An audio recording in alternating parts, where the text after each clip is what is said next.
Assalamualaikum warahmatullahi wabarakatuh. Perkenalkan kami dari kelompok 3 dari mata kuliah Sistem Ekonomi Indonesia. Di sini kami ingin memaparkan materi mengenai globalisasi ekonomi dan BUMN. Di mana di sini beranggotakan yang pertama Anggun Selawati Putri dengan NIM 17101102. Yang kedua saya sendiri Esperanza Cindy Vanessa dengan NIM 17101062 dan yang terakhir Rian Marta Andrika dengan NIM 17101070. Baik, untuk tidak memperpanjang waktu, saya akan mulai dari definisi globalisasi.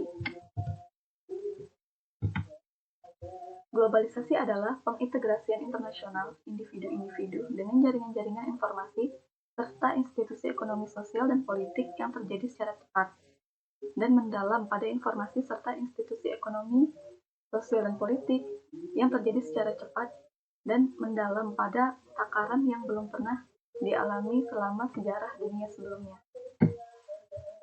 Di sini faktor fenomena globalisasi itu antara lain yang pertama adanya opsi kebijakan terkait dengan liberalisasi dan regulasi keuangan atau moneter atau surat negara membuka diri terhadap aliran modal internasional.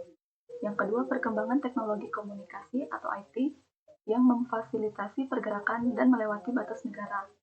Yang ketiga, munculnya instrumen-instrumen moneter baru dari institusi-institusi moneter atau perusahaan penyedia kredit. Yang keempat, runtuhnya sistem kurs tetap internasional yang memungkinkan perolehan keuntungan dan spekulasi kurs mata uang.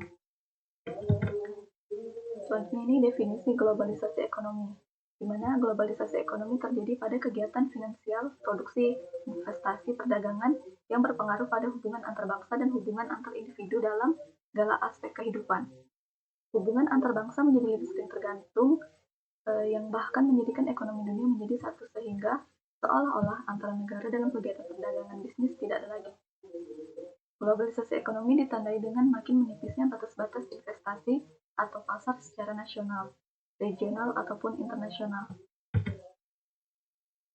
Di sini ada faktor perubahan globalisasi ekonomi.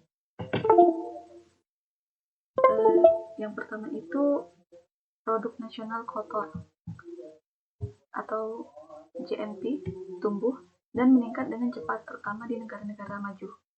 Yang kedua, revolusi dalam teknologi komunikasi.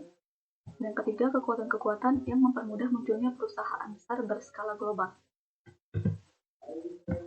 Nah, di sini dengan adanya globalisasi ini, tentunya negara Indonesia itu terdampak dari globalisasi ini, di mana Indonesia merasakan dampak dari globalisasi dengan menghadapi persaingan baru dari negara-negara maju yang mampu menghasilkan produk dengan kualitas baik dan harga bersaing.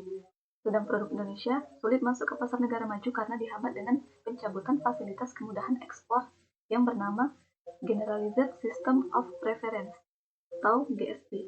GSP ini merupakan fasilitas yang diberikan oleh Departemen Perdagangan Amerika Serikat kepada sejumlah negara untuk mengurangi dan menghilangkan pajak impor bagi negara yang dianggap berdagang secara sehat dengan Amerika Serikat. Baik, selanjutnya akan dilanjutkan oleh teman saya Anggun Selawati Putri. Terlebih kurang saya mohon maaf. Wabillahi taufiq wal hidayah. Wassalamualaikum warahmatullahi wabarakatuh. Terima kasih. Selanjutnya yaitu mengenai BUMN. Badan usaha milik negara atau BUMN adalah badan usaha yang seluruh atau sebagian besar modalnya dimiliki oleh negara melalui penyertaan secara langsung yang berasal dari kekayaan negara yang dipisahkan. Unsur dari BUMN ini yaitu yang pertama, merupakan badan usaha, kedua, seluruh atau sebagian modalnya dimiliki negara melalui penyertaan secara langsung, kemudian yang ketiga, kekayaannya ini berasal dari negara yang dipisahkan. Ruang lingkup keuangan negara. Keuangan negara dalam Undang-Undang Nomor 17 Tahun 2003 tentang Keuangan Negara yang menyatakan keuangan negara ini adalah semua hak dan kewajiban negara yang dapat dinilai dengan uang, serta segala sesuatu baik berupa uang maupun berupa barang yang dapat dijadikan milik negara berhubungan dengan pelaksanaan hak dan kewajiban tersebut. pada pasal 1 angka 1. Kemudian, pasal 2 menyatakan keuangan negara ini sebagaimana yang dimaksud pada pasal 1 angka 1 meliputi antara lain kekayaan negara atau kekayaan daerah yang dikelola sendiri atau oleh pihak lain berupa uang, surat berharga, piutang, barang, serta hak lain yang dapat dinilai dengan uang termasuk kekayaan yang dipisahkan pada perusahaan negara atau perusahaan daerah seperti BUMN. Selanjutnya adalah peran dari BUMN. Peran BUMN yang pertama adalah sebagai pelopor atau perintis dalam sektor-sektor yang belum diminati usaha swasta. Kemudian yang kedua sebagai penghasil barang dan jasa yang dibutuhkan masyarakat. Selanjutnya yang ketiga sebagai pelaksana pelayanan umum seperti penyedia fasilitas sekolah atau kesehatan, pembangunan jalan, dan penyedia air bersih. Kemudian yang keempat sebagai sumber penerimaan negara seperti keuntungan perusahaan, pajak, dan dari hasil produksi. Kemudian yang kelima, peran BUMN adalah sebagai penyeimbang kekuatan-kekuatan swasta yang besar dan membantu pengembangan usaha-usaha kecil dan koperasi. Selanjutnya yang keenam, sebagai penyedia lapangan pekerjaan bagi masyarakat sehingga dapat membantu negara mengurangi jumlah pengangguran. Selanjutnya yang ketujuh, memberi arahan serta bantuan bagi para pengusaha golongan ekonomi lemah, baik koperasi maupun UMKM. Selanjutnya yaitu yang ke-8 adalah sebagai pemberi sumbangan untuk mempercepat pertumbuhan ekonomi secara nasional. Yang ke-9 adalah pencegah agar cabang-cabang produksi yang penting tidak dikuasai oleh sekelompok masyarakat tertentu. Selanjutnya akan dijelaskan oleh rekan saya, yaitu Rian. Assalamualaikum warahmatullahi wabarakatuh. Saya akan menjelaskan tentang ciri-ciri BUMN. Seluruh atau sebagian besar modal BUMN adalah milik negara, dan yang keduanya selain BUMN, didirikan untuk memperoleh keuntungan. BUMN bertugas melayani kepentingan umum.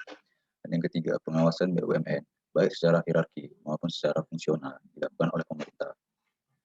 Dan yang keempat, kekuasaan penuh dalam menjalankan kegiatan usaha BUMN berada di tangan pemerintah. Dan yang kelima, wewenang menetapkan kebijakan perusahaan berada di tangan pemerintah. Dan yang keenam, BUMN dapat menghimpun dana dari pihak lain, baik berupa bank ataupun non-bank. Dan yang ketujuh, semua resiko yang terjadi pada BUMN penuhnya merupakan tanggung jawab pemerintah. Dan selanjutnya bentuk-bentuk BUMN. Yang pertama, Badan Usaha Perseroan atau PT. Persero merupakan BUMN yang kepemilikan sahamnya dapat dimiliki oleh pihak lain selain pemerintah, tapi tidak memiliki 49% dari total saham. BUMN tersebut. Tujuan umum dari BUMN Persero adalah untuk menyediakan barang dan jasa dengan mutu tinggi dan dapat melakukan kerjasama dengan pihak swasta. Contohnya seperti PT, BNI, PT, BRI, PT Pertamina, dan PT Jam Sostek, dan PT Garuda Indonesia, dan PT Kimia Farma. Dan yang kedua, Badan Usaha Umum atau Perum. BUMN Perum menjadi badan usaha yang seluruh kepemilikannya dipegang oleh negara, tanpa ada pembagian saham dengan pihak lain. Tujuan utama dibentuknya Perum adalah sebagian penyedia barang dan jasa yang terjangkau untuk kepentingan umum dengan tetap mendapatkan keuntungannya. Contohnya seperti Perum Bulog, Perum Pegadaian, Perum Percetakan, Bank Republik Indonesia, dan Perum Jasa Tirta, Perum Balai Pustaka, Perum Damri, dan Perum Peruri.